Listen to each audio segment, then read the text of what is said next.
I would like to introduce to you a man I had the privilege of knowing for a while now, and the pleasure to call a brother in Christ, him and another gentleman. I'd like to call Leo and Robert up, and they're going to share a bit with you about what they've been doing.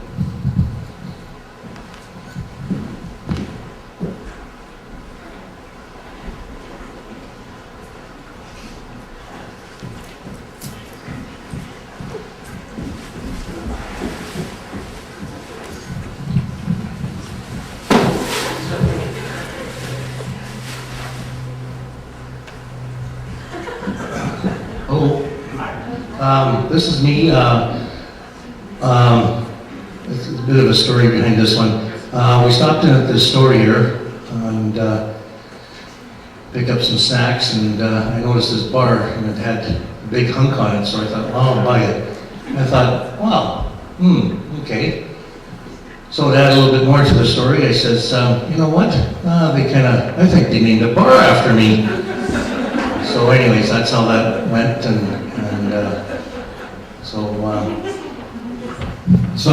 with that bar, there was like another, a friend of ours by the name of Kim. She was like sitting right beside me when Leo came on the bus, and he was like showing off his bar that he just bought. He was just like, look at, they named the bar after me. And she was like reading it, she was just like, big chunk? I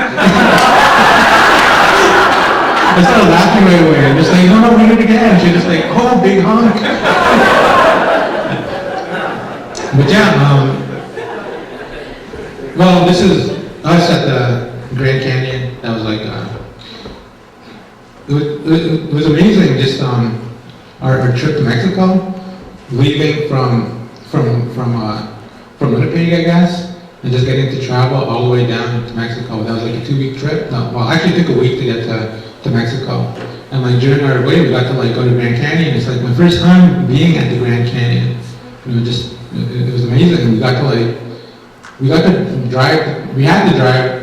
If we wanted to like spend the day at Grand Canyon, we had to drive through the night in order to make that happen.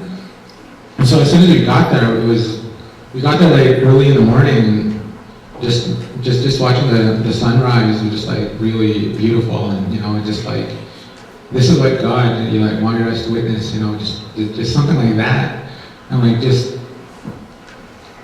I know, it's just amazing. There's Leo trying to, I don't know what he's doing.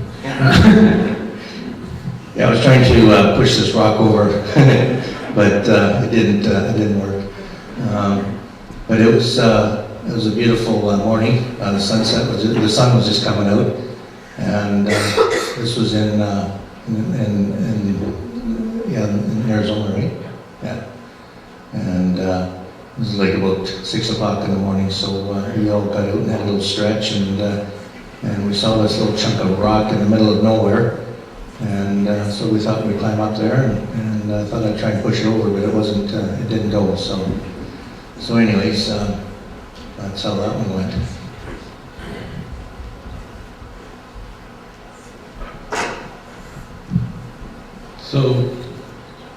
Okay, so this is the orphanage we eventually got to when we got to Mexico. It was, that picture right there was where I showed that little kid holding on to like another little kid. And that was like the first two, that little boy is actually holding on to his little sister. And she was the first person to ever attend the orphanage when it first opened. So that's an actual picture that somebody took of that little kid, you know, just saying goodbye to his sister. And, it was just going there. It was amazing. Just being in Mexico, going to an orphanage, and it was just like a big compound. You had like the kids staying in one part, and you had like volunteers had their own places to stay, and yeah. So that is actually where we got to stay. That building right there. So it was like guys on one side, girls on the other.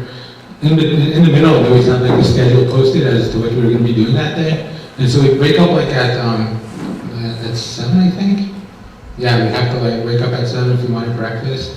And then after breakfast, we'd go to church.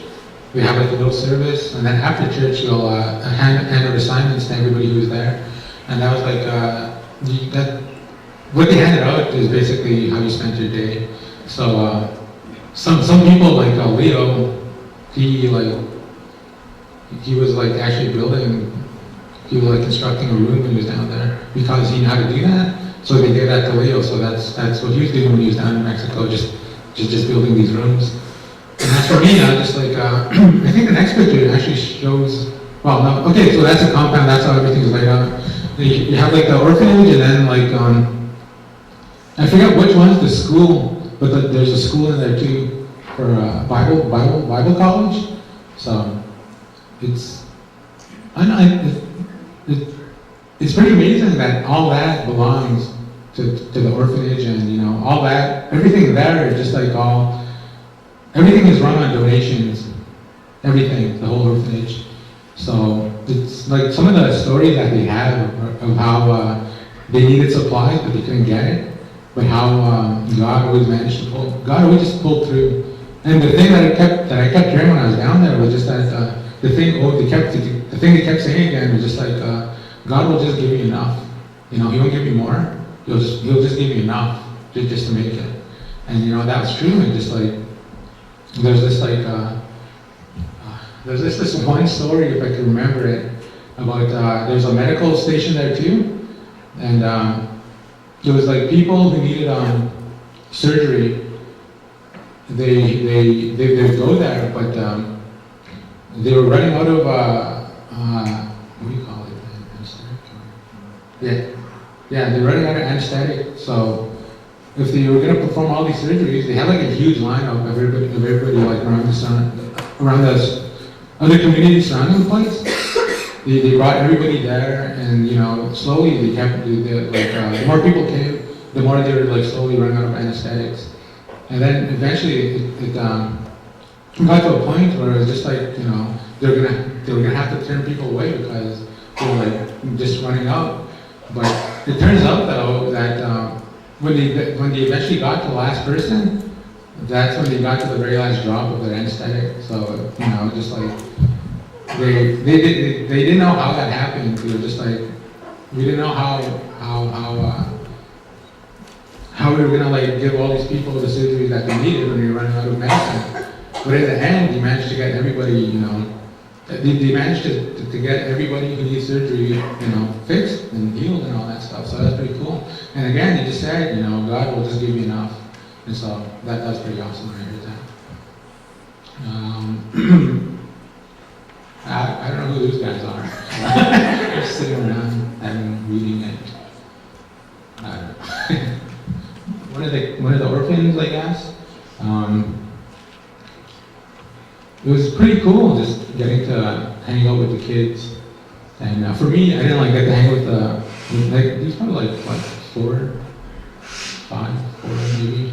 But for me, I got to spend the day just to hang out with little babies and in the nursery. That was pretty cool, just getting to carry them around. And I guess they have house mothers there. And there's Tim. That's one I called Leo Big Chunk. So, but yeah, I was like with her, and we got to like stay at the nursery for a day. And the house mothers there, they rarely get a chance to do anything for themselves because they're there 24/7. So whenever volunteers come, and it gives them an opportunity just to get away for a while, just to give them that little break they need. So that's when we got there, they just told us, just watch this kid, anything happens, there's a list of, things you got to do and stuff. So they told us that, and then they left for a while, and we just spent most of the day there just hanging out with all these little babies. It was pretty awesome. I liked it. That's the part of the daycare. Yeah. So we were like walking through the daycare, and we just got to like go through all the classrooms and stuff, and you like interrupting kids while they're learning how to read and stuff. That was also just nice to see. And that person is where I also got to spend a day with that guy. And he was like, he repairs all the things that are broken at that orphanage. And yeah, that's where the wheelchair went to, the one that, the one that we sent down, that's where the wheelchair went to.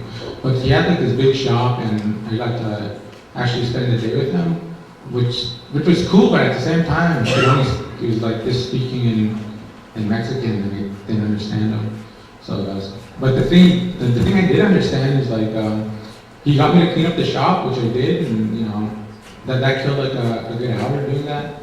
And then we were both standing around, and just like, I was standing around, and then he came up to me, just like, he was gonna send me up to like an attic to go to like try to repair all these other wheelchairs.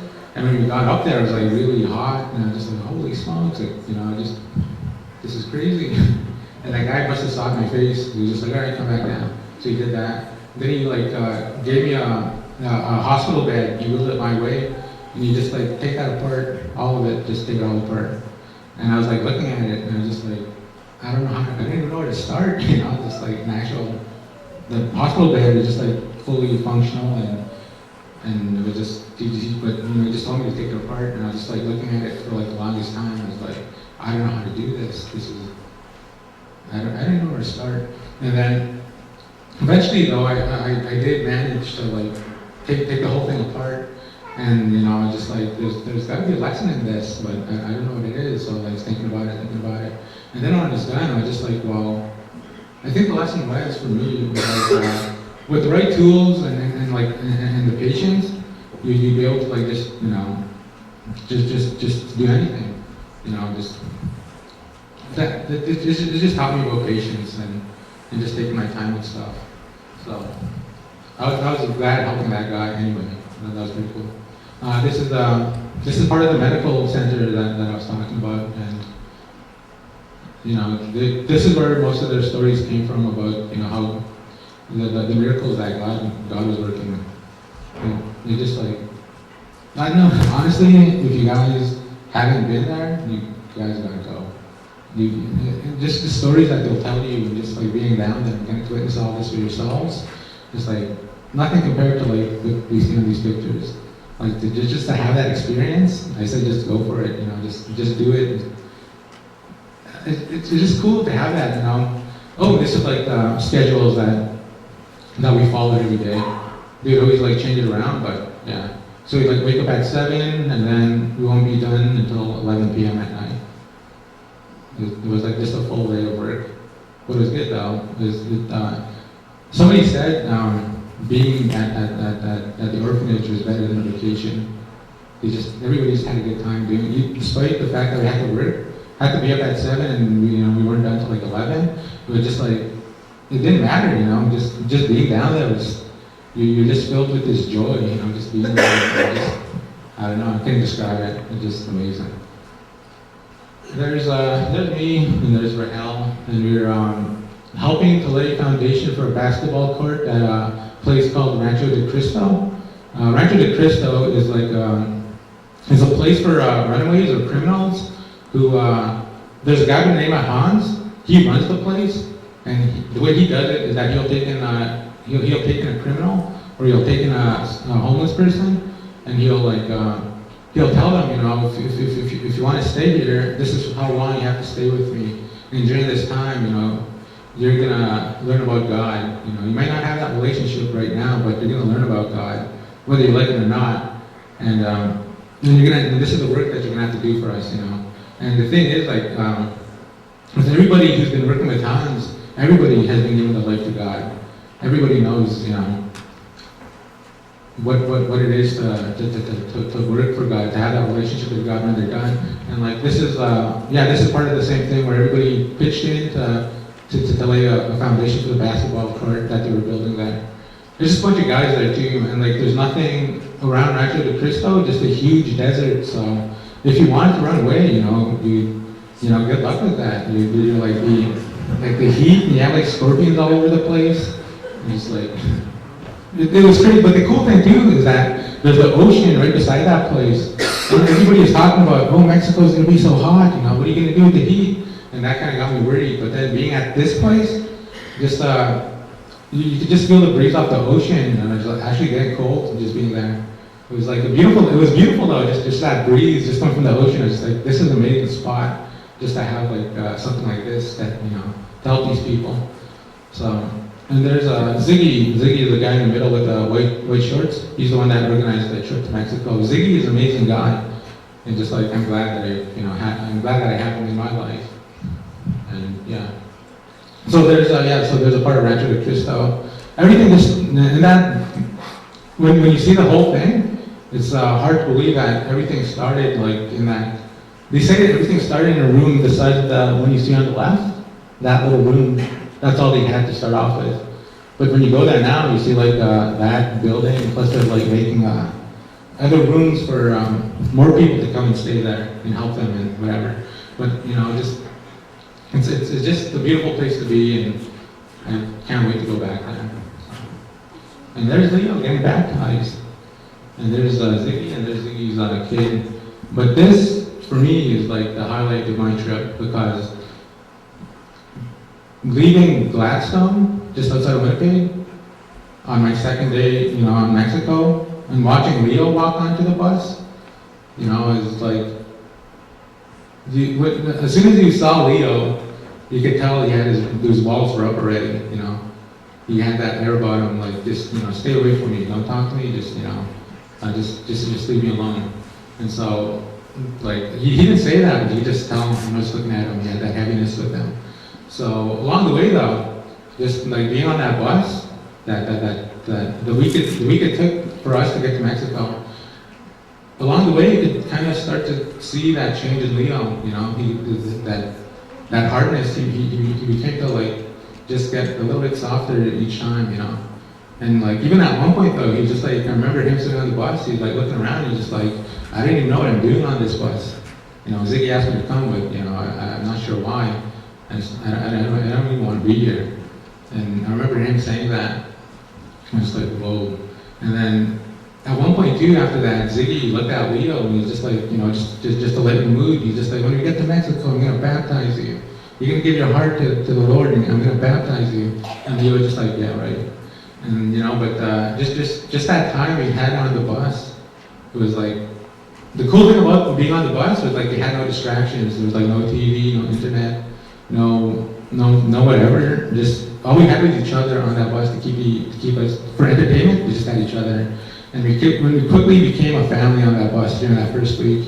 Everybody bonded. Even Leo, who was like standoffish, he eventually came together. He came with us, and he started doing stuff with us, started hanging out with us, and I think him and Kim became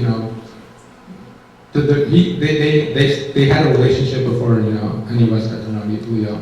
And so, Kim really likes Leo, and, she just always talks about how she misses him and all that. And because, Leo would play card games with her most of the time, and they would just hang out and talk. And then just seeing who Leo was at the beginning of the trip to who he became when he got baptized. It was like, it was a cool thing to witness, just to see that. And, the waves, me, Leo, and Kim actually got baptized in the ocean while we were down there. And it was funny to watch Leo get baptized because it was like really, really cold to start off with. And it was just like, I don't know if I'm gonna get baptized, like really cold. But Leo was just like the first one to do it. He's just like, let's do it, I'll do it. And he came walking out, Ziggy and Don followed. And then what they did was like they took Leo and they Ziggy, said a prayer, and then they dunked him into the water. And then they looked for a wave because they did it in a shallow end, so he didn't completely go down. But he went down enough so the water kind of covered his face a little bit.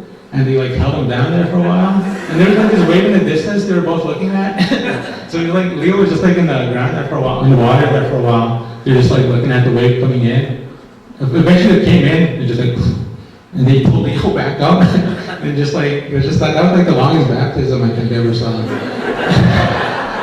It was funny though, and then this is a group picture of us on the way to Mexico while we were in the States. It was, I miss those guys. I miss them. I just miss everybody. I just miss being on that bus, honestly. I miss the whole trip. And I don't know, it's just cool. Honestly, you guys gotta go, seriously. If you guys have the opportunity, you guys just want to experience something new, or, just just come along. You guys won't regret it. It'll just be something amazing that you know that you'll take with you for the rest of your life. They always have like slogans like that written everywhere you went into the rooms when you were at the orphanage. The one the one message I just keep remember seeing while I was walking around just said, "You'll never be the same." I remember walking into the hall where you could just hang out and stuff, and that was the first thing I read on the wall, and was just like, "You'll never be the same." And when I first looked at it, I was just like, "Yeah, you know, whatever." But then when I left, I looked at it again, and it was like true, you know, just like, "You'll never be the same." Just like, that's so true, you know, just like, I'm glad that guy took me on this trip, and you know, he allowed me to experience this, that he allowed me to meet Leo and to like have this relationship with a total stranger who I didn't even know before, to who I know now, and just you know, just to miss the guy when I don't see him, and then when I see him, just to be totally happy, you know, and just, you know, I love Leo. I just known him for like 2 weeks, and during those 2 weeks, he became like, you know, my brother, and we just, you know, I don't know, I'm so amazed that God did this, you know, that he takes somebody like me on that trip and just show me all the things that he wanted to show me. That he takes somebody like Leo and just introduce him into my life, and you know, just to witness somebody who didn't have that relationship with God before, to how he transformed them to have that connection with God, and to see him just totally give his just to see him just, you know, when we got to hand out gifts to the kids. We got to go to like a village and actually just spend the day there. And when we got there, we had toys all ready to hand out and stuff. And Leo was the one who was just he couldn't wait to be there, you know. He had all these toys that he brought himself, and just to see that excitement in Leo, it was like amazing. It was just like so cool. I love that, you know. He was just like connecting with all these little kids, and you know, it was cool. It was like wonderful to see. So, but yeah, just Mexico was just amazing, honestly. If you guys have the opportunity to take it, I say go for it.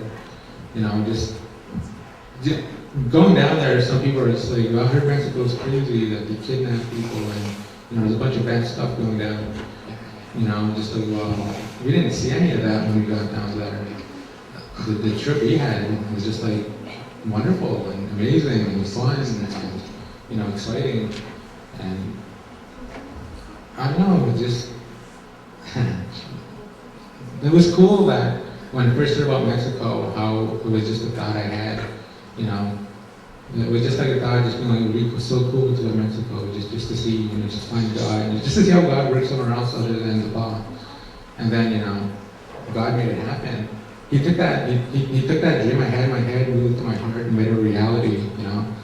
And now I have that with me. I have that experience, and I got to witness God's work. I got to witness the world God created between the law and Mexico through the windows of the school bus. You know, it's just like so wonderful. It's a wonderful way to travel too, meeting all these people along the way, getting to share God with, you know, these strangers, and it's just, yeah, just I encourage anybody who wants to go just to go. Don't let anything hold you back, you know. Just put all your faith in God, knowing that He'll keep you safe, He'll take you out there, He'll show you His works, you know. Just do it, honestly, just do it. You know, just go to Mexico, go on mission trips, allow God to work in your life, you know. Don't let fear or doubt hold you back and, you know, following God. Just the experience that He'll give you will just be like life-changing, and you'll feel uplifted when you come back. And I don't know, I wish that trip was longer.